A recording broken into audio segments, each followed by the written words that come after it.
In the darkness of the night, I felt rather than saw something huge coming at me with frightening inevitability. Earth. Straightening my legs, tensing my body, I hit the soft ground, tangled my boots in the thicket, fell on my side. I didn't have to pull up the slings and extinguish the parachute dome in the calm air. The light silk smoothly settled on the bushes. I must have landed in a hollow or even in a ravine. A brook was babbling away, and the damp earth smelled of stale grass and decay. I got up, unbuckled the carabiners on the straps in one fell swoop, dropped the suspension system, looked around. Nothing could be seen. The silence ringing in my ears, and no signs of life. I assembled the dome, hastily rolled it up, squeezed it into the satchel and covered it with my bag. Cautiously stepping on shaky bumps, avoiding bushes, I reached the slope covered with thorny bushes. If he went straight ahead, he would make a lot of noise. I turned along the ravine, hoping to find a more comfortable ascent. I thought, while I'm wandering here, the guys will gather and leave. I felt uneasy. I stopped and listened. The airplanes were buzzing overhead. It means that the landing is not finished. It means that the guys are on the ground, extinguishing the domes. And what if they are on the opposite side of the ravine, and I'm going to the wrong place? They haven't entered the battle yet. Not a single shot has been heard. At least one I would immediately find them. Suddenly there were faint rustles, inaudible voices. I was glad and at the same time wary. Are the paratroopers lurking? But then why aren't they signaling? You don't signal yourself, I realized, and reached for the flashlight hanging on my chest. Without ceasing to watch the place where the voices had come from, I finally saw something like the edge of a ravine. Heads were moving over the edge. Again there came a muffled voice. It was German. I froze, feeling my heart start and fall somewhere. My legs were aching from the heavy load. The straps of the radio station and the bag crashed into my shoulders, but I was afraid to move so as not to give myself away by any careless movement. I wish I had honked, I thought frantically. A dark, vague figure rose, and a flickering stream of fire burst out. A meter away, a hand machine gun rumbled. I involuntarily sat down. The ringing, rolling echo echoed in the ravine and in my heart. I was thrown into a fever at the thought that the other machine guns of the Germans were about to fire, but they were silent. Maybe the other calculations were waiting for the paratroopers to respond. What to do? To sit like this, squatting, and see how they were firing through the ravine at ours was beyond all strength. The machine gun was beating in short and long bursts, so one single machine gun, right in front of me. Shall I hit it with a machine gun? But how many fascists are there? You can't destroy them all at once, but you'll find yourself, and then it's the end. And grenades? How do you know where they came from? While the surviving Germans will recover from panic, you can crawl away, even run away and lie down behind the bumps or in some hole, if there is any. I grasped this thought and did not look for a more suitable solution. I bite the ring with my teeth and pulled the pin. Will I or won't I? A sharp throw of my whole body forward, and the grenade flew toward the rumbling machine gun, and I fell down on the wet grass. There was an explosion. I felt as if a furious beast had rushed over me with a terrible roar. The echo was so deceptive. There was silence. No screams, no moans. And the most surprising thing was that no one fired back, neither on the left nor on the right. If the Germans were still up there, they would probably have given something away. I rushed to the bottom of the ravine, ran across the stream, and climbing up the gentle slope, found myself in a clearing. In the darkness flickered calling lights. They were moving to the left toward the forest. I was so happy, as if they were the twinkling lights of a peaceful village, where I could find a warm welcome and a quiet night's lodging. In the distance I could clearly hear the sound of stomping. There was a rustling above my head, and something heavy fell to the ground a few steps away from me. A paratrooper. I went to the blurred, barely recognizable stain of a parachute. The man was grunting. The spot began to shrink. I added a step and, face to face with a dark figure, recognized Kobziv, the commander of the radio squad. Vasily, you? That's him. Where are ours? I have no idea. All right, we'll find them, resolutely said Kobzev, taking the parachute on his back. Soon we met another paratrooper. Have you seen the green light, friend? I asked. It seemed to blink once, but I did not catch where. The headquarters of the 1st Battalion of the 3rd Airborne Brigade was located near a haystack. Already gathered radio operators and telephonists. Everyone is excited, but talk with a contrived indifference. No one wants to admit what they have just experienced. How did you fall behind, Tarasov? Lieutenant Komisarov, the commander of the communications platoon, asked me, addressing me as you for the first time. He was a little older than us young guys. Shrugging my shoulders and feeling the pain in them, I took off the package of the radio and, trying to appear calm, answered. Carried to the ravine, and there were Germans with a machine gun. A grenade came to my rescue. On my shoulder lay Komisarov's heavy hand. So it's you? Battalion Commander Nikishchenko, tall, slender, with a cheekbone face and Mongolian cut eyes, and Deputy Commander Dorokin half sitting looking at the map in the weak light, and heard this conversation. Nikishchenko ordered to send scouts, noting, "We should have brought the documents." It is easy to say to seize, I thought, and turned to him. Comrade Guards Captain, permission to show the place. From the darkness, someone objected. We'll manage without escorts somehow. We've got a moustache ourselves. The scouts soon returned. A big, burly man handed the documents to the commander, reported. 3. A soul out of all of them.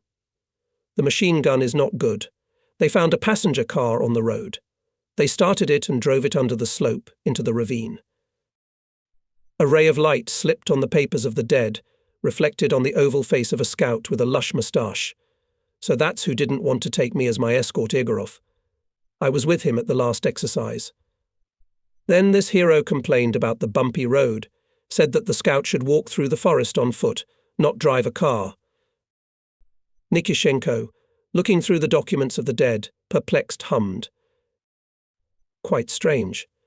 According to the information we have, such a part in this area should not be. Dorokin delved into the map.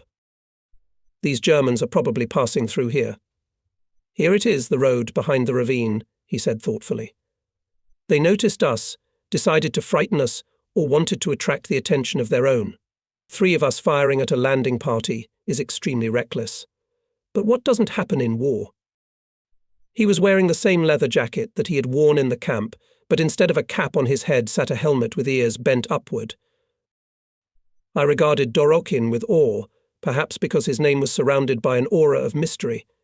Indeed, why was he alone, a senior lieutenant, allowed to break the uniform? On his tunic he glistened with the Order of the Red Banner.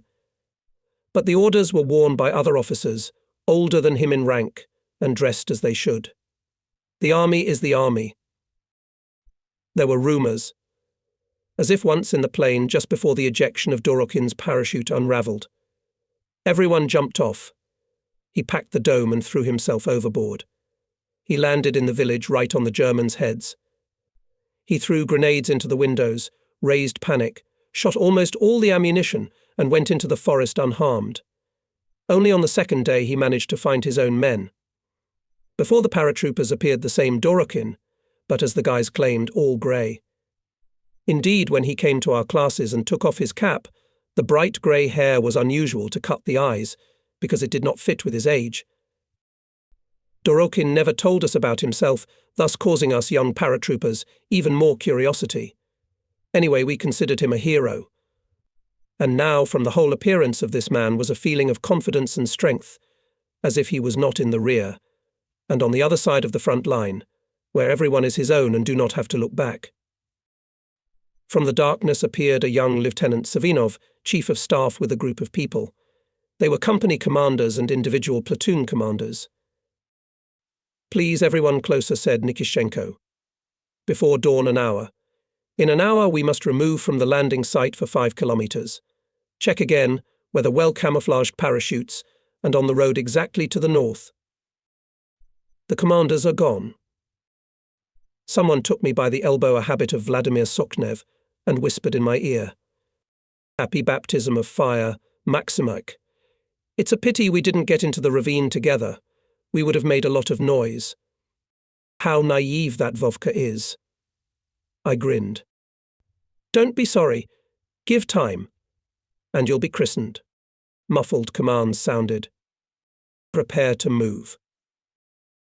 In the forest hid scouts, groups of combat guards, and stretched there, like a black yawn, a continuous line of people. The night under the shade of trees is full of hidden fear. I knew that at such a time the Germans would not go into the forest. Having heard the airplanes, the cleansers most likely do not let go of their phones, reporting to all ends about the landing of the Soviet paratroopers. But still the feeling was as if the enemies were hiding behind trees and bushes and waiting for the command fire. People were walking in silence, bending under the weight of the burden, only to hear dry leaves rustling under their feet.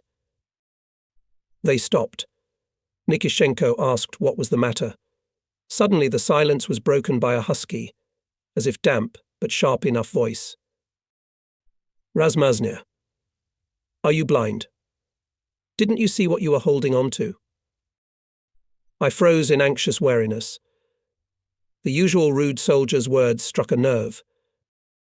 I didn't do it on purpose, someone said in despair. I held on to my comrade's back. He climbed under that snag and went I don't know where. I didn't realize that my hand was on the driftwood. I thought it was his back. I thought. The turkey was thinking too. It turned out that the guide had accidentally gotten separated from the group, and now no one knew where to go. A flashlight flashed on, picking out from the darkness a colourful circle of dried leaves. There was no sign of them.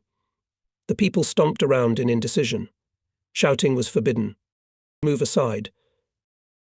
And then I saw the radio operator Goshka Popov, a lanky, thin guy, an inveterate hunter, who, according to his stories, had travelled thousands of kilometres through the Siberian taiga. Who counted them?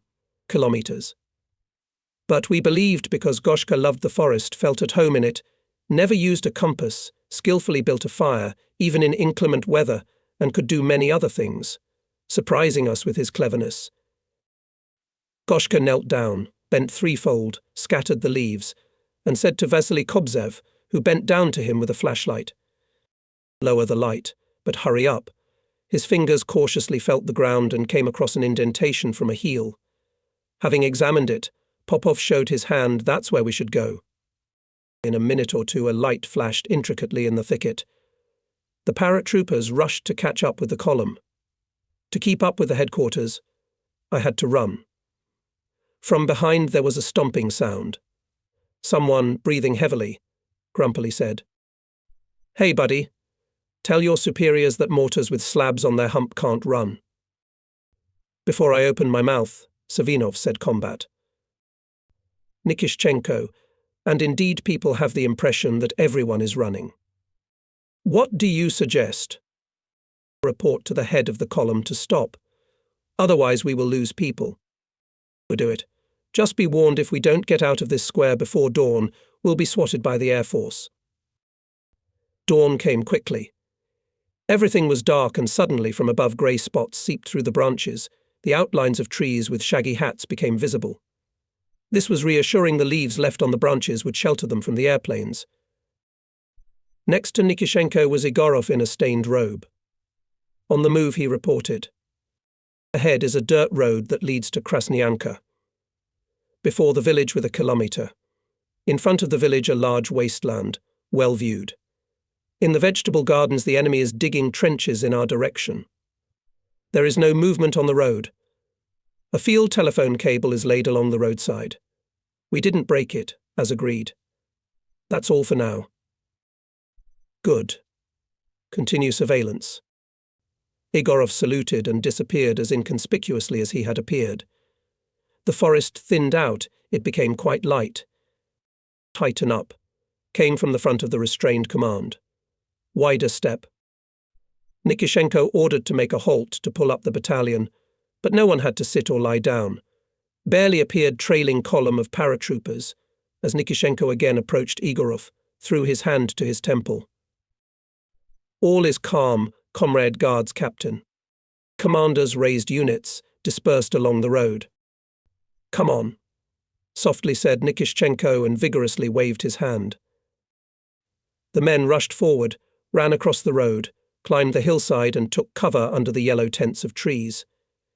At this time the growing noise of engines was heard from the west. Without seeing anything yet, I determined from the whining, dragging sound airplanes, and I was not mistaken.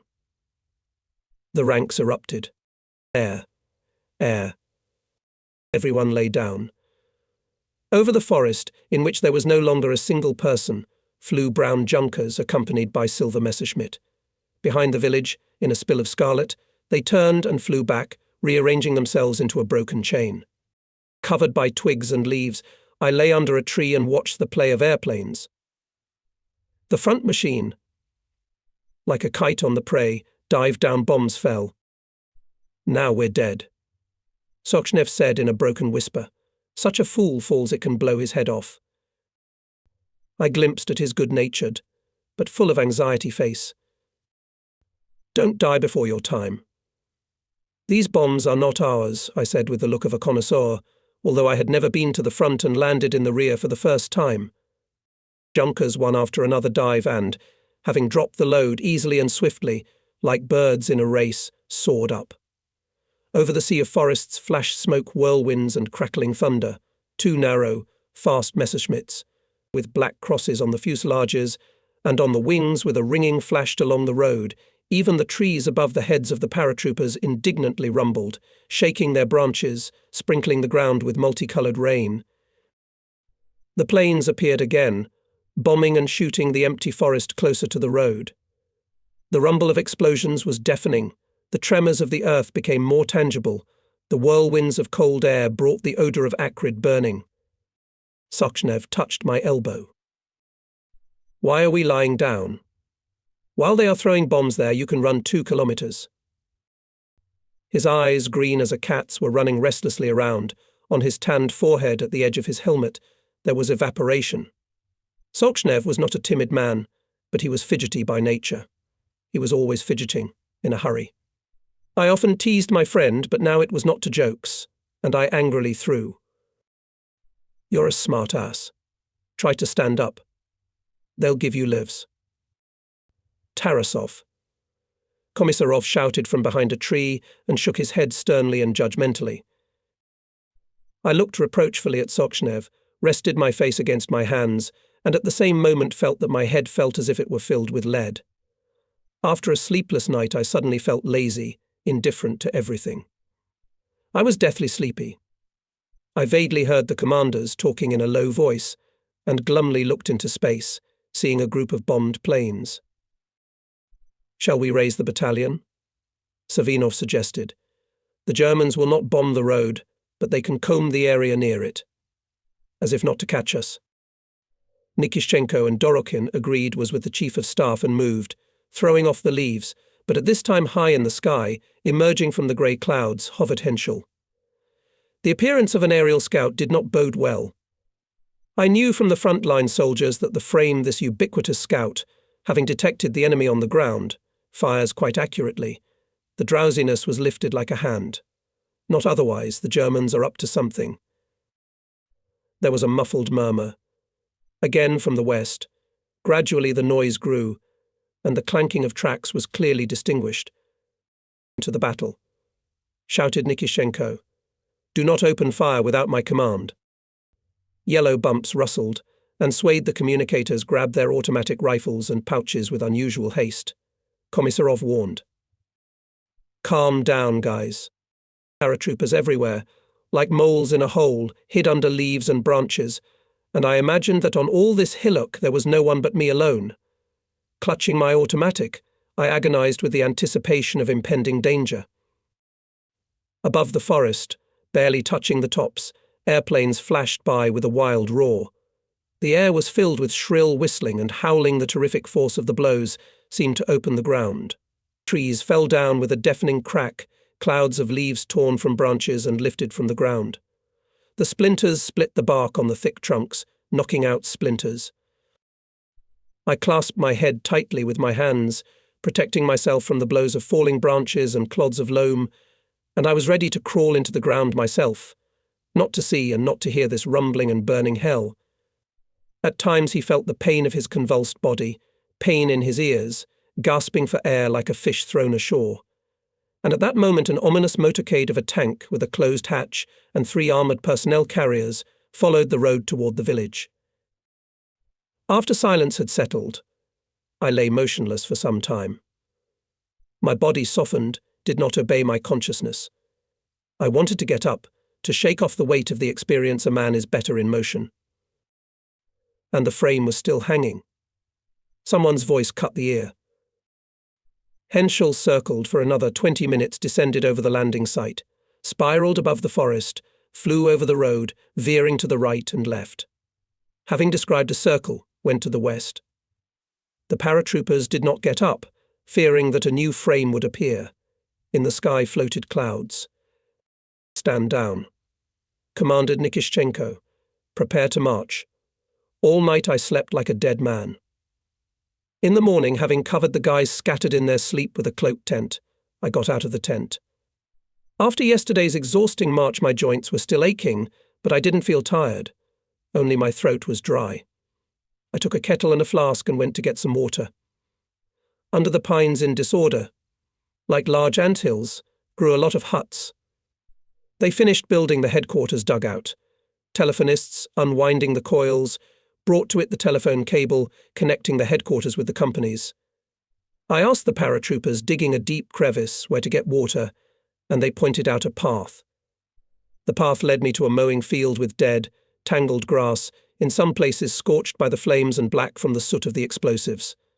There were clods and scatterings of fresh earth. I counted 6 craters. All of them must be levelled to turn the mow into a landing site. It will not be easy for the sappers. In the thick bushes I found a spring with water as clear as glass.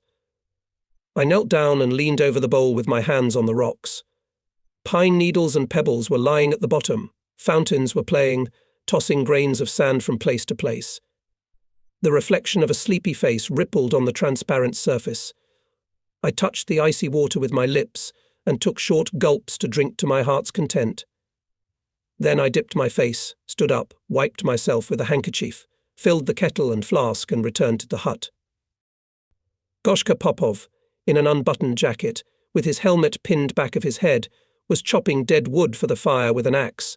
His face with fine features had become gaunt, his nose pointed, his eyelids swollen and reddened. I put the kettle on the grass, threw the flask into the hut. "Hello, Goshka.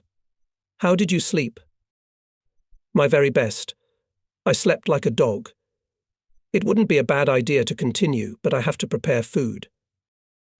He stacked the kindling and logs, slipped the firewood, took out a copper lighter from his pocket, flicked the lid, and, making sure that the lower limbs were on fire, began to hammer the prepared slings into the ground with an axe.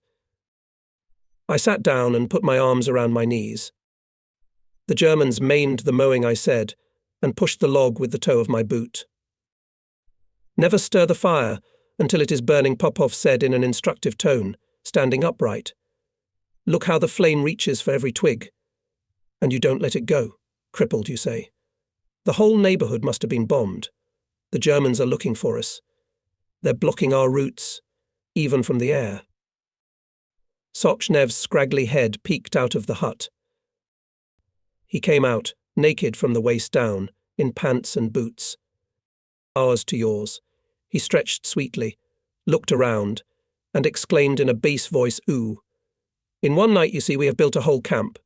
We've stopped for good. Maximik, pour some water for me. I'll at least rinse my face." They moved aside.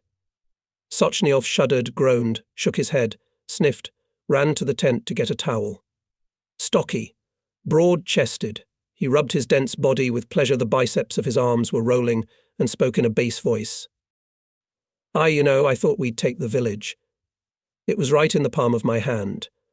After landing, straight into battle, as we were taught. But it turned out differently. We walked 100 kilometers, and were not in battle. Not even 100 kilometers. I objected, taking out breadcrumbs and concentrates from my duffel bag. Go the same way with fresh strength, you'll lose half of it.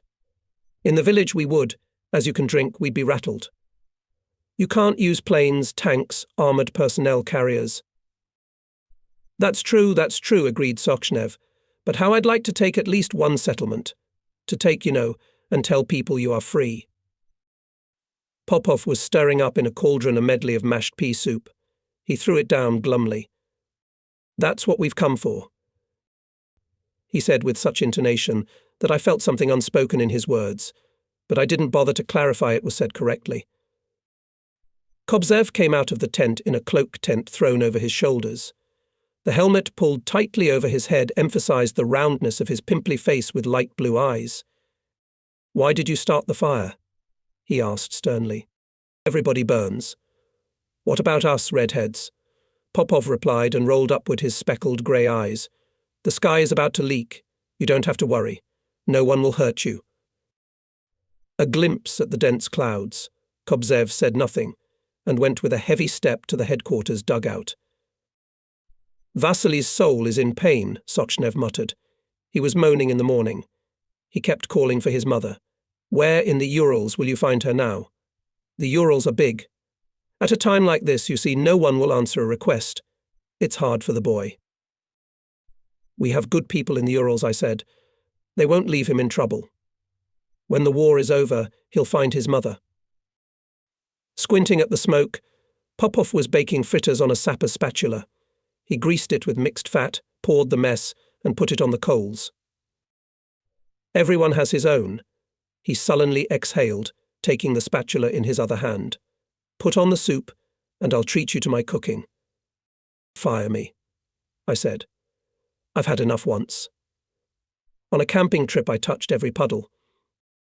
Popov smiled slyly. "They're salted badly, that's for sure, but you can eat them." In the afternoon, Komisarov called me and Sochnev. There was no place to turn around in the small, low tent, where we did not enter, but climbed in one by one. A cloak tent was spread on the ground, 2 bags in the headboard, helmets on the limbs. "How are you feeling?" Komisarov asked, looking at us on our knees with a questioning look, as we could not stand up. I realized that the conversation will be serious. Before being thrown to the rear, the platoon leader was also interested in the health of each communicator. After exchanging a glance with Sochnev, I answered, "I'm fine." "Then listen." Komisarov took a piece of paper out of his clipboard and handed it to me.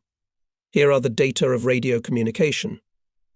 Set the transmitter and receiver according to them, and burn the piece of paper. At 2100 report to the commander of the 3rd Company, Guards Senior Lieutenant Gorbunov. You must ensure the company's stable communication with the battalion headquarters."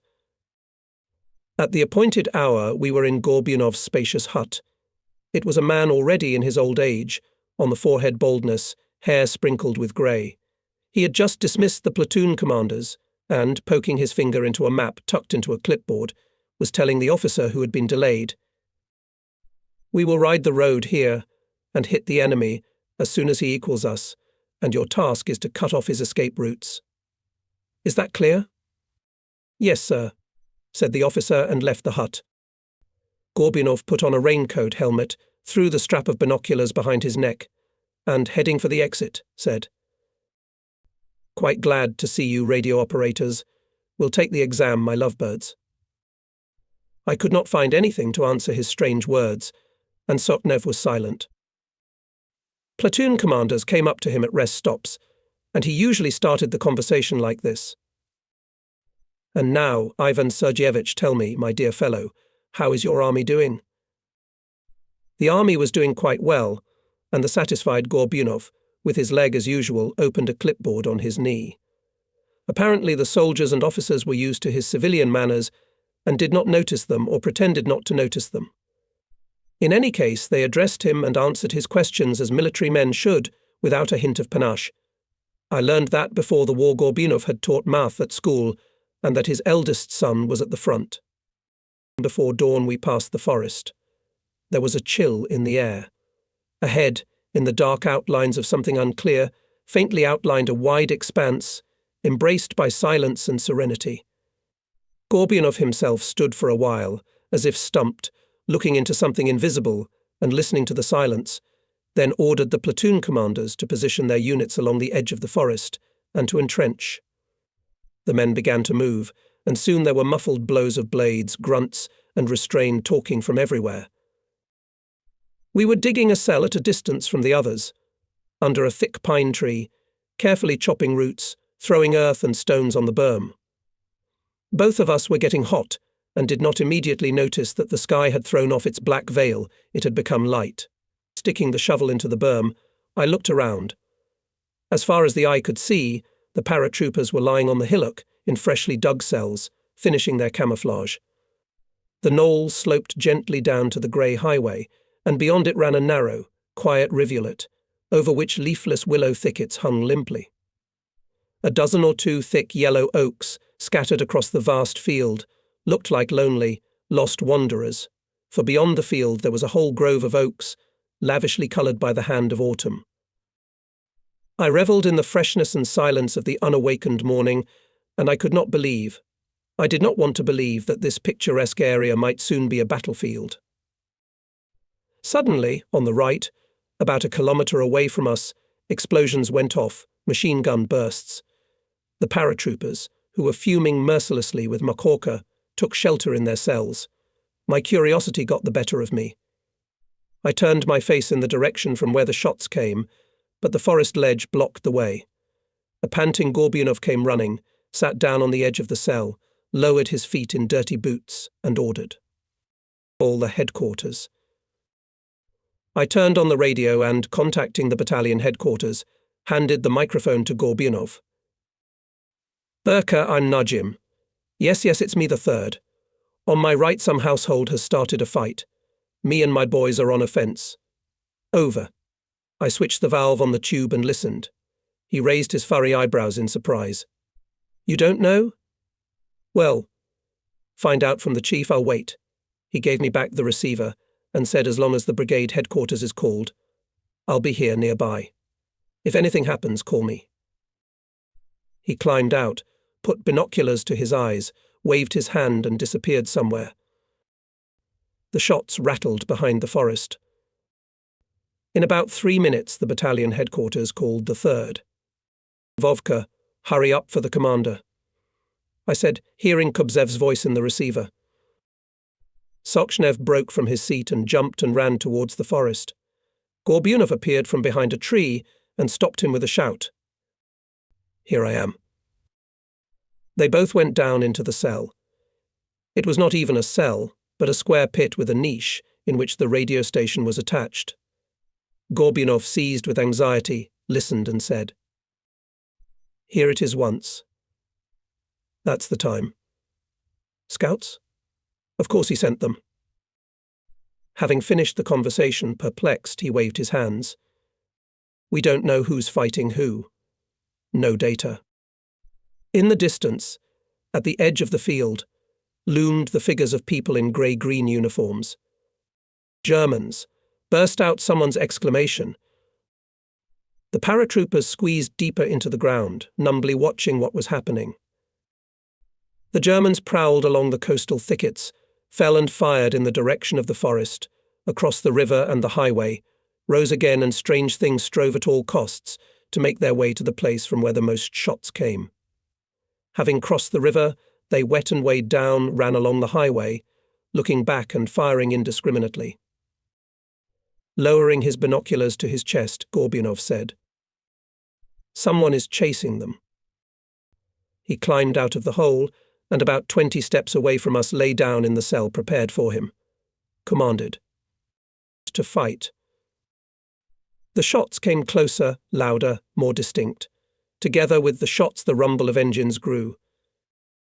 All lurked, like hunters in their hiding places, not daring to move an arm, to move their necks. I looked at the approaching enemy with all my eyes, clutching my automatic rifle. I felt a sucking sensation under my spine, and my hair seemed to stand up under my helmet. I glanced at Sochnev. His face was dripping with sweat, his green eyes were unusually wide open, and his lips were trembling. And the rumble was getting closer and closer. An armoured personnel carrier burst out from behind the bend, its barrels gleamed on the side, and in the depths of the body angular helmets. Behind the armoured personnel carrier a bunch of Germans ran. Behind them ran a truck, packed to capacity with soldiers. Hitlerites also chased after it. The front grabbed the board and hung on their outstretched arms, dragging their legs along the highway. Disorderly column with noise, shouts, screams rushed past the paratroopers. I was thrown into a shiver. The hardest thing is to get close to the enemy without doing anything. With a tremendous effort of will I held myself back, so that prematurely, without command, not to pull the trigger, and looked impatiently at Gorbunov. After waiting some more, Gorbunov shouted, "Fire." The deafening crackle of bursts hit my ears, the rumble of anti-tank guns. I tried to shoot as calmly as possible. Grenades flew, kicking up columns of dust and smoke on the highway. Iron rattled. I got a splash of earth in my face, knocked down from the barrier by bullets, and my eyes were clogged. I sat down, blinked, and continued shooting. Sochnev, carried away by the battle, discharged the already hot machine gun in long bursts, and in a thick bass was cursing all the gods and shouting curses. The barrage of fire threw both cars to the river.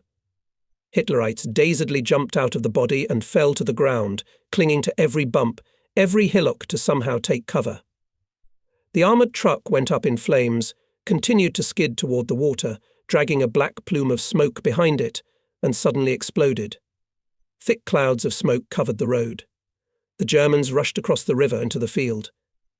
Some could still run, others, exhausted, barely dragged their feet, looking for salvation behind the trunks of lonely oaks. "Take care of your cartridges," warned Gorbunov. Little by little the shots subsided, and in a few minutes it was all over. On the roadside, tilted, stood a mangled truck, the wreckage of an armoured personnel carrier, scattered on the gentle slope on the highway. In the bushes, in the water, lay the corpses of German soldiers. Smoke in layers, silently rippling, rose above the ground. In the pit Gorbunov fell in with us, said, "Not many people have carried their legs away." Well, HQ. After the rumble and noise my head was buzzing and my ears were ringing. Contacting the main station, I did not recognize my voice and could not make out which of the radio operators was talking to me. Gorbunov reported to the headquarters about the completion of the task, told us to wrap up the station and left, and only then I noticed that Sochnev was spitting blood and licking his cut lip. "When did you get a hole?" Sochnev smiled miserably. "Ah, nothing. It'll heal before the wedding." The avalanche of people stretched towards the forest. Came the scouts. They were surrounded by paratroopers. Sochnev and I crawled out of the hole, threw our packs on our backs and hurried over there. In the crowd that had formed there were people dressed in non-military clothes. To Gorbunov stepped an elderly man in a short dark coat, in a cap with a scarlet ribbon on the visor, with an automatic rifle thrown back, and shaking his long oak-lady beard, introduced himself. Commander of the partisan detachment Solochenko. Spreading his arms, he took another step and hugged Gorbunov tightly. I was sure that I would meet our regular units. With frank amazement I considered the partisans. How much has been read about them? People's Avengers, as they were called in the newspapers, were in my mind people extraordinary. They blew up bridges, derailed trains, destroyed enemy garrisons, dealt with traitors. When I read about it, each of the partisans seemed to me a huge man, bravely confronting a strong enemy. And here they are, these heroes ordinary, our heroes. Some of them are not pretty, but they are still heroes. More guerrillas came, and in their turn they looked at us, paratroopers greeting and hugging us with admiration and joy. In a minute both of them willingly exchanged makorka and samosad, bread, sugar and lard. A white-headed boy of about 15, with burned-out eyebrows, in a patched coat with a wide belt, stopped in front of me. "We also have a radio." "And who do you keep in touch with, if it's no secret?" Sochnev smiled at him, holding his lip with a gauze swab. "No one. The food has gone bad. The whole detachment on only scouts hold on." I involuntarily grinned. "Where did you get such knowledge?" Are you a radio operator? Not me, my older sister Anka. She's sitting idle. You could give us some batteries, eh? Rubbing the kid's shoulders, I said. We can't now, but we'll drop them off for sure. In a clearing, surrounded by tall pines, they buried the dead. They lowered them into one mass grave. Silence hung over the crowd, only the tinkling of shovels against the stones and the earth falling with a soft clatter.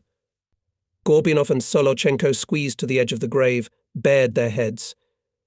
In the distance, by the yellow thickets, stood guarded by 3 Germans, fearfully hiding their eyes. Their faces seemed dead pale.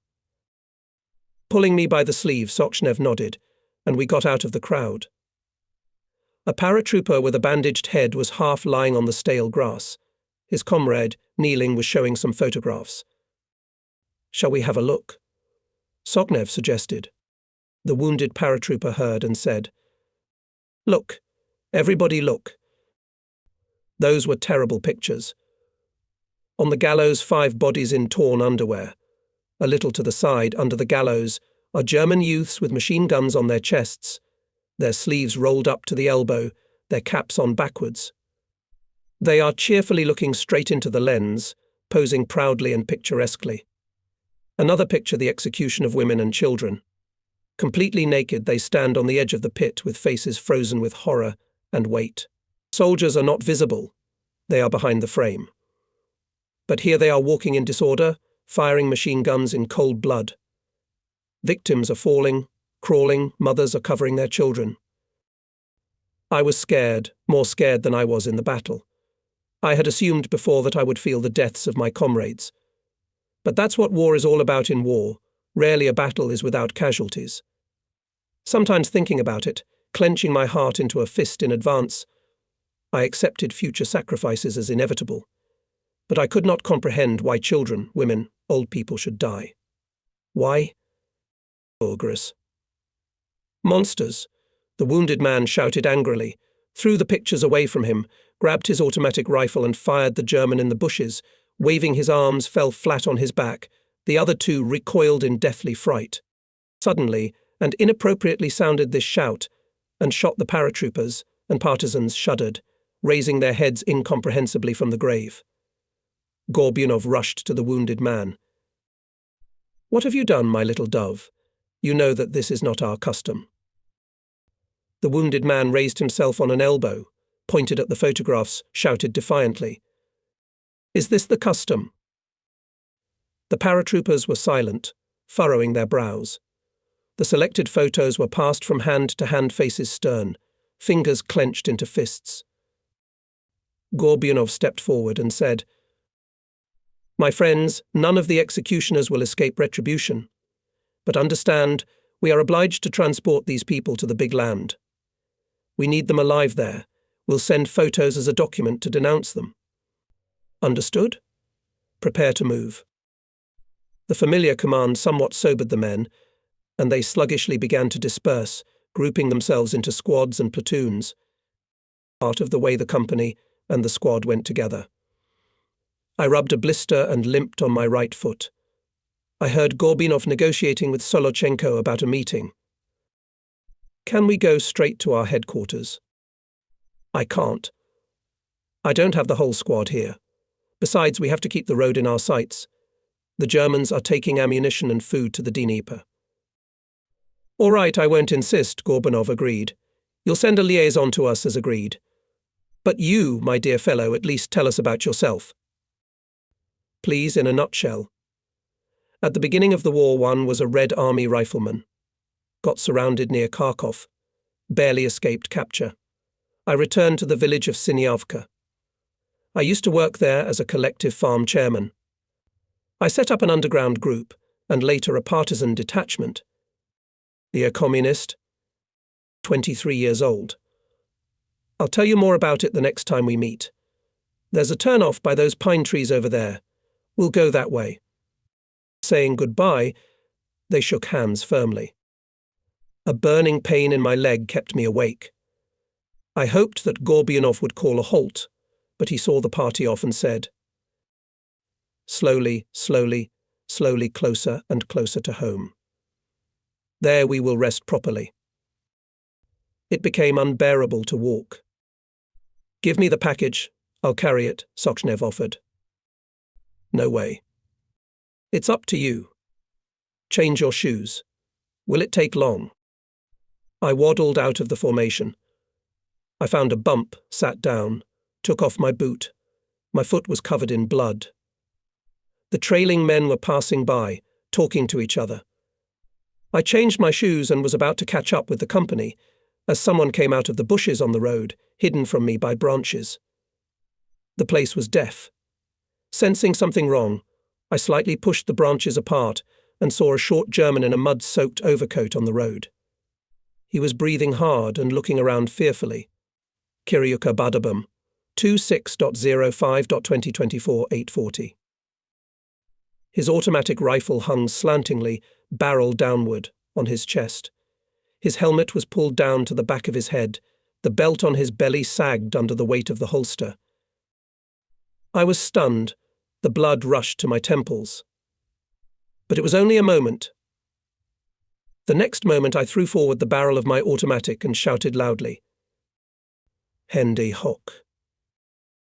The German sat down with a groan, stared with unblinking eyes at the bushes behind which I was sitting, straightened his back, and tentatively pulled his hands up. "Hände hoch," I repeated more insistently, coming out from behind the bushes. With his arms raised, the German stretched out in a string. A gloating grin suddenly appeared on his chalky pale face. I stepped onto the road, and at the same moment a sharp blow on the head from behind knocked me off my feet. When I woke up, there were two men beside me, the one I had taken at gunpoint, and the other, a tall man in an overcoat unbuttoned to the waist, with a bloody abrasion on his face from ear to lip. The big man held my automatic and a Finnish knife. I moved my shoulders. I had my walkie-talkie with me. Vovka without a radio, I thought in despair. The Germans made me get up. They led me up. This is captivity. Cold needles pierced my body. What was a bloody blister on my foot compared to them? The narrow back of a German in a dirty overcoat swayed before my eyes. I tried to walk slower. The big man was hurrying me, pushing me from behind with his machine gun. My mind was working feverishly. Should I rush and hide behind the trees? The bullets would catch up with me as soon as I took a step. Pounce on the front man and finish him off. That would be my end too. The big man would shoot. Look for a way out. The German stopped and turned toward me. I saw the young man's face, the big blue eyes, the smooth forehead, the neat nose, the soft lips, and the rounded chin touched with fuzz. He, too, looked at me for a while, then smiled wickedly, took off his satchel, and put it on me. The big guy mumbled approvingly and hung his satchel on me.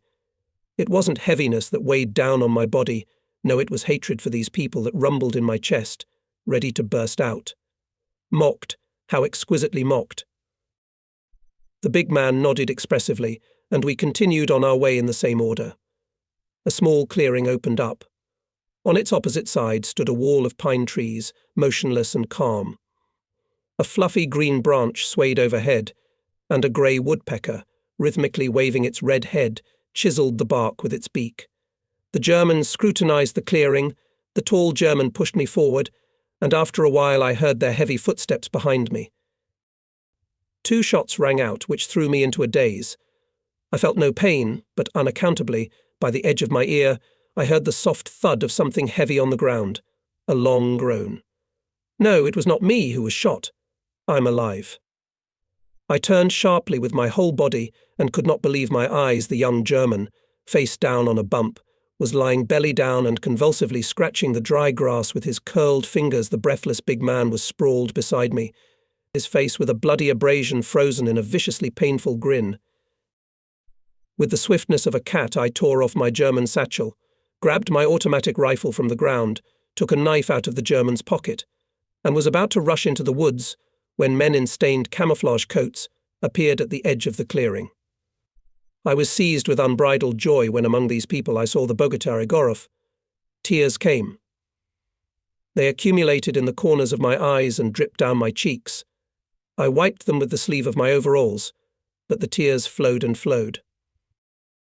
Waving the floors, Igorov first came up to me, examined me from head to toe, wiggled his moustache, and suddenly rolled me a slap. "Don't get caught." At first I was confused, not understanding why Igorov hit me, but in the next second the meaning of what he said reached my consciousness, and I thought so I deserve it.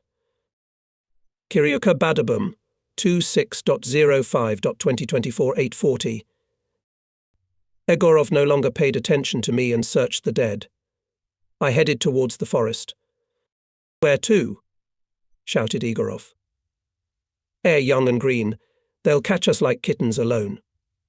If you are in the story, so hold on to us." Together with the scouts I caught up with the company. "Long time you were not there, met me Sokshnev. We were already taking a break. What happened to your cheek? Where did you colour yourself?"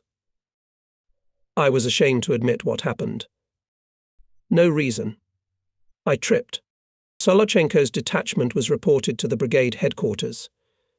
Without leaving the dugout, Savinov spent 2 hours doing nothing but deciphering and coding reports.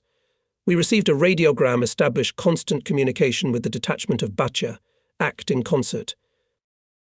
"Another Batya showed up," said Nikishchenko. "It turns out that the headquarters of the partisans know more about the guerrillas than we do." Solochenko was modest, did not tell Gorbunov what is the name of his unit. The next day, with a group of paratroopers and with contacts of the detachment, went to the partisans' Vasily Kobzev. Left instead of him, I became a member in the headquarters dugout at any time of day or night. With headphones on my head, I sat at the radio station and, looking through the open door at the net of fine rain, waited for Komisarov. He appeared just before the beginning of the communication session and sat down tiredly on the couch. I tuned the station to a new wave and in a minute or two caught my call signs on the air. Kobzev's voice, distant, muffled, came as if from under the ground. Komisarov listened. I turned the earpiece to him and suggested, "We'll have to switch to Morse code." "Switch." "Oh." The signals transmitted by Kobzev in Morse code sounded loud and clear. I easily and quickly wrote down 3 rows of numbers. Komisarov turned the radiogram in his hands and handed it to Savinov, who appeared in the dugout and immediately began to decipher it. Nikishchenko came in, followed by an officer in a wet raincoat. "Report," asked Nikishchenko, sitting down on the seat, warningly vacated by Komisarov, and pushing away from himself in the middle of the table smoker, made from the shell casing of a Patarov cartridge. The officer threw off his hood, opened his chaff, splashing drops, extracted a map from his clipboard. Operation completed as written. The bridge was blown up. A supply wagon was captured on the road. "Did they bring anything with them?" asked Nikishenko. "With food we are tight." "Brought." "What do you mean?" "Broke off the horses, harnessed, loaded bags of flour, sugar, cereals enough for the first case." "Thank you." "Thank you, thank you." "Listen further," the officer turned gloomy. "Twice my men ran into the Germans, and all on the outskirts of our forest. Something suspicious. I have the impression that the enemy is pulling up forces." "We'll take note thoughtfully," said Nikishchenko. "Let's wait to see what will bring scouts. Do you hear, Savinov?" "Of course." And another unpleasant report. With these words, Savinov gave decoded radiogram from the partisan detachment. After reading it, Nikishenko with a sigh said, "And there then, the same thing. Wide take. Scouts still wait, will understand everything and report to the brigade headquarters." Komisarov leaned toward me. "Go, Tarasov, take a walk, or you may fall asleep at night. I'll be on watch." I reluctantly left the dugout, resenting the platoon for not letting me listen to the conversation to the end. It had stopped raining, but the sky was still covered with a dense veil of low clouds. The lights of fires shone through the trees people were cooking. Near my tent I saw Goshka Popov's green cloak tent hung on stakes. He had just returned from a mission. Limping badly, I hurriedly walked to the hut. I was tempted to hear the details firsthand, and at the same time to let Goshka know about the impending danger. Kiryuka Badabum, 26.05.2024 8:40. My feet were sticking out of the hole in dirty boots with their toes down. At the entrance I kicked at the soles of my feet, and with all my body piled on Popov. Alive? Don Quixote. Give me your paw. Popov quickly twisted and, finding himself on his side, gave me a bony hand. Scared me to death, you idiot. Spit it out, how are you there? I paused, noticing a black dugout under the branches in the corner. A shovel and a hunting cartridge case were lying on a mound of earth. Goshka, what is this? Sighing and sniffing, Popov was silent for a long time, and finally answered with unnatural indifference. Only foolishness, of course. It's shameful to say. There is a belief that if this thing is buried, everything will be lucky. Really? I didn't know that. I jokingly remarked, beginning to guess that Goshka brought something. Show me this magic thing. The cartridge case was in my hands before Popov reached it, leather well made with loaded cartridges. I drew my rifle from its sheath, and with the blade I forged the cardboard wadding. Gold dental crowns spilled out of the cartridge, and some of them had roots with traces of dried blood sticking out of them. I jerked my hand away like a stung man, the yellow metal scattering all over the tent. Look, it's really gold, Popov marvelled, goggling his eyes. Now, if you put it this way or that way, it's all my fault. Our eyes met. Popov fidgeted on the dry branches, as if he had sat on a hedgehog, and looked at me with a wary and ingratiating expression, and his whole look said that he feared further explanation. I could not utter a word, amazed at what I had seen and at the fact that Goshka was so shamelessly deceiving me. It had never occurred to me that he was capable of it.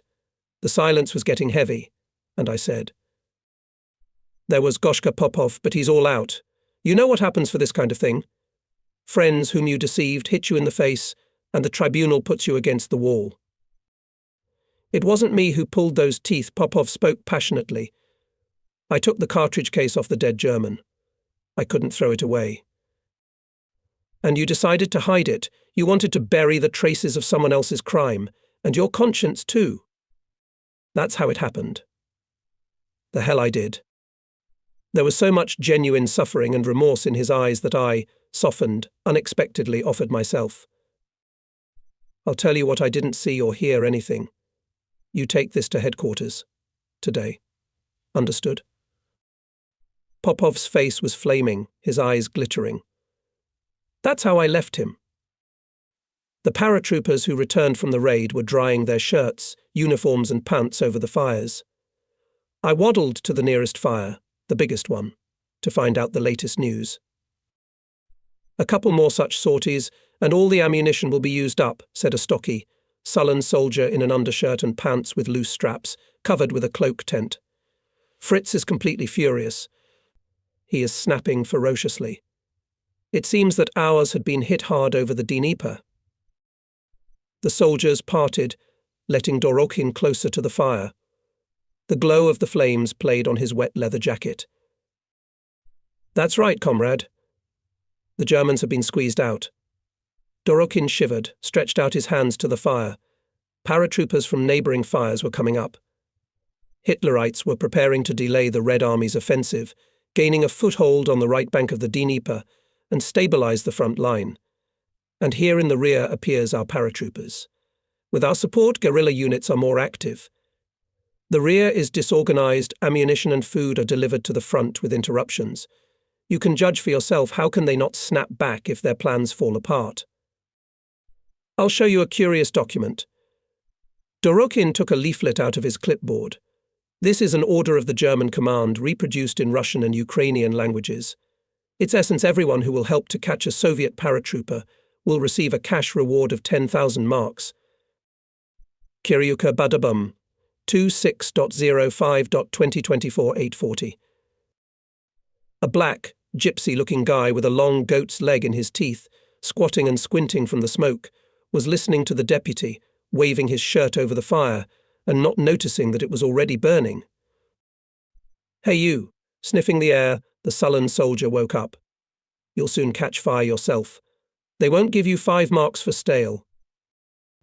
The gypsy jerked his hands away, trampled on his loincloth.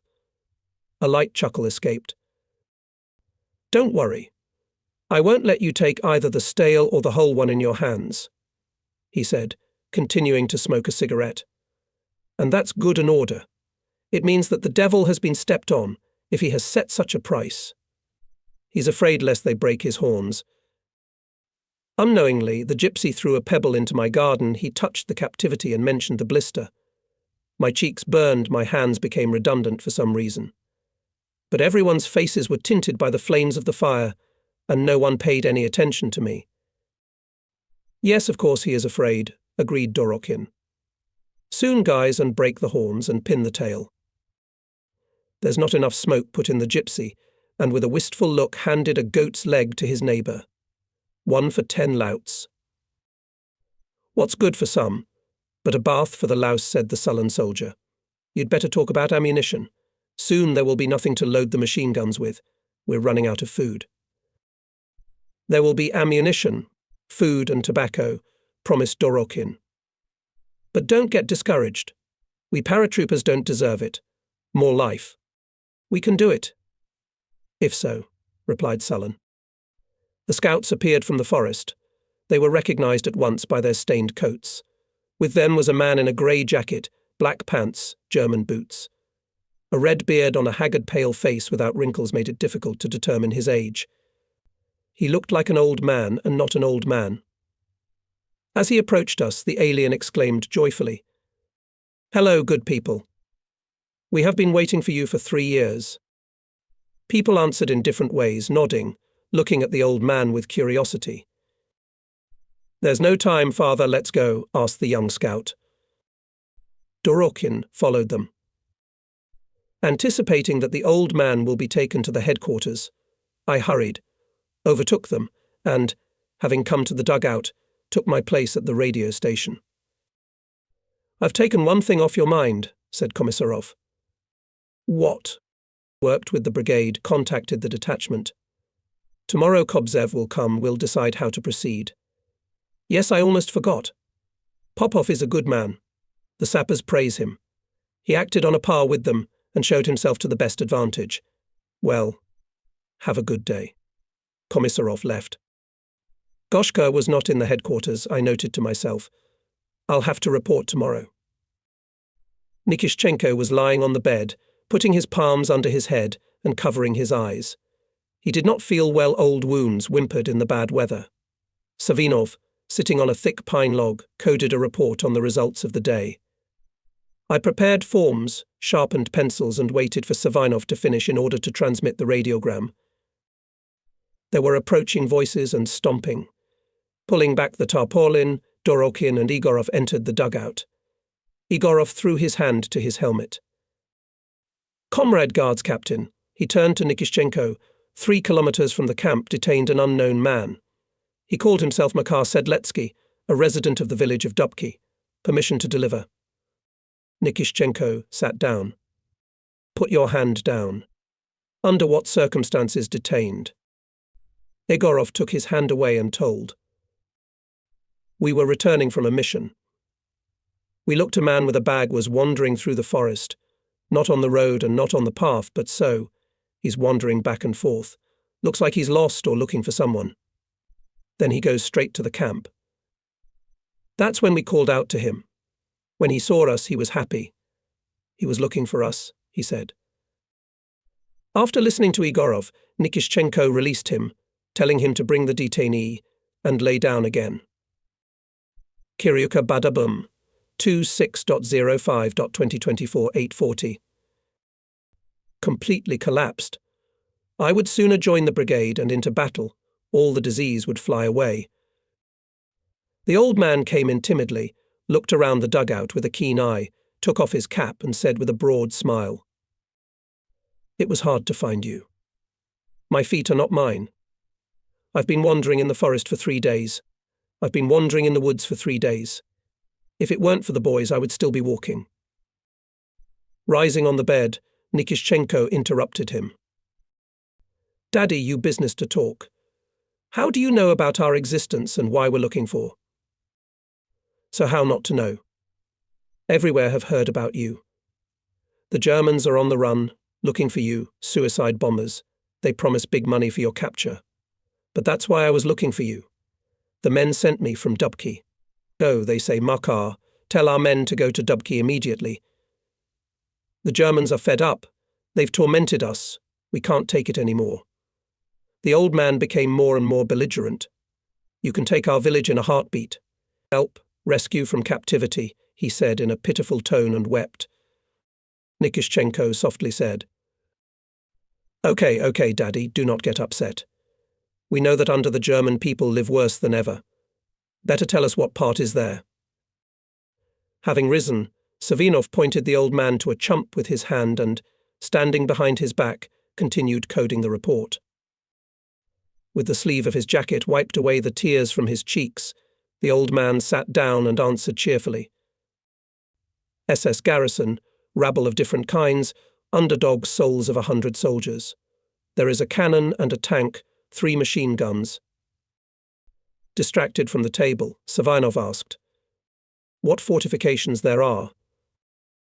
The Germans dug trenches to the east, and their arse is uncovered. I wish we could hit it. All right. Thank you, Makar. Nikishenko questioningly looked at him. Makar Makarovich Sedletsky, said the old man. Let me spend the night at your place. I've got a terrible nuisance, and hunger is not a bad thing. Well, of course, on duty. Called Nikishenko. In the door appeared slender paratrooper with a machine gun. Escort this man, feed and organize for the night. Yes, take care. The comforts. The duty officer nodded understandingly and, letting the old man pass ahead, disappeared. Savinov meanwhile signed the radiogram, gave it to me and spread the map on the table, lifted the corner to see Nikishchenko. Let's clarify something. Everything that the old man said coincides with the intelligence. Savinov turned to face Dorokin. The enemy is pulling up its forces to the forest. I know, nodded Dorokin. Talked to the platoon commander. So Dubki the nearest settlement to us, continued Savinov. What is alarming is that the punitive units, worn out at the front, do not linger in the village, but bypass it, as if purposely leaving it for us. Thus nothing, it would seem, does not prevent us to strike at Dubki and, while the enemy will understand the situation, have time to break the garrison there and take refuge in another forest, in the nearest. Here. What does the commander thinks? Maybe the enemy is just waiting for this, said Nikishenko. This forest is out of range of our battalion. Who is in the forest we do not know. It is possible that there are already Germans. If so, they will throw us away from Dubki to the hole behind the village. There's nowhere else to hide. There's nothing but fields and wasteland. And we'll be trapped. I am tormented by a question, is the old man really a walker, or is he hired to lure us to Dubki, or, at least, to fix our attention on them? The Germans are not fools, said Dorokin, and understand perfectly well that on the testimony of one civilian man we will not build a plan of operation. Most likely, the old man was sent to scout our exact location, and to Dubki they will drive us out themselves. Anyway, we can't let the old man go. For a long time I listened to the conversation of the officers. It was already late when Nikishchenko said, Kiryuka Badabum, 26.05.2024, 8:40. The morning is wiser than the evening. Let the old man rest in peace. And we, perhaps it's time to go. By the way, tomorrow we'll have Solochenko. He'll probably make it clear. This area is his domain. The dugout is empty.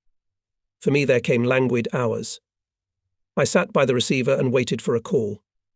From time to time the main station gave a check signal, and again in the headphones only rustles and barely perceptible, as if flattened German babble. Nikishchenko slept without undressing, covered with a cloak tent, often turned from side to side and moaned. In order not to disturb him, I turned off the light and sat in the darkness, seeing in front of me only a scale with an arrow illuminated by a bulb under the cap. At midnight someone outside called the password, and the sentry uttered a recall. Moving the glass on my pocket flashlight, I turned on the green light. Unheard in the dugout snuck sleepy Sakshnev, jerked his shoulders, extinguished the attack of yawning. Without saying a word, he sat down to the radio station. I handed him the documents. I was awakened by rustling voices. I couldn't understand anything. Then I realized that Kobzev had returned from the partisans and was talking to Popov, who, lying on his side, with his back to me, touching me with his sharp elbow, was fumbling in his pocket.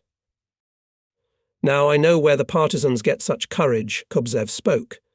They reason like this: we are not behind enemy lines, but the enemy is behind our lines. On the contrary, to understand, and rightly so. And it's the enemy who should be afraid, not us. That's how they are, brother, and they're beating the Germans up all the time. I was in the detachment one day, and I heard and saw all sorts of things. The partisans blew up a train with equipment and blew up a bridge. Well, a bridge like that. We won't need it for the first time. Understand? What's not to understand? Popov agreed. We blew up the bridge together. I was personally present at that. No way. Wow, Kobzev was surprised.